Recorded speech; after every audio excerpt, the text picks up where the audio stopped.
Imagine the next innovation in water sports, something that brings the beach to a whole nother level. Chances are, you're not thinking about the Giroboat. With no engine and no wings, this goofy contraption was a radical idea for a flying watercraft, except if you stood up, you got decapitated. The 1960s was a decade brimming with audacious dreams and technological leaps. Amidst moon landings and the rise of the personal computer, an inventor named John Hofstadter envisioned a peculiar revolution for water sports, the Giroboat. This curious contraption, a wooden dinghy with a giant helicopter blade perched on top, promised to propel its passengers not through the water, but above it.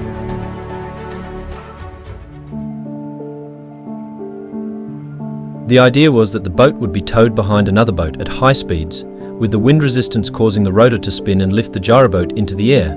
Hofstadter envisioned it as a new kind of water sport, but safety concerns were plentiful. There were no real controls for the contraption once airborne, and a malfunction or operator error, such as standing up, could have disastrous consequences. Surprisingly, Hofstadter wasn't the first one to think of this concept. A few decades ago, during the Second World War, the Nazis developed something called the Fokker H-Stilles 330, a type of rotor wing kite towed behind U-boats. However, despite the persistence of this idea, it failed in the end due to countless safety concerns, just like Hofstadter's Giroboat concept.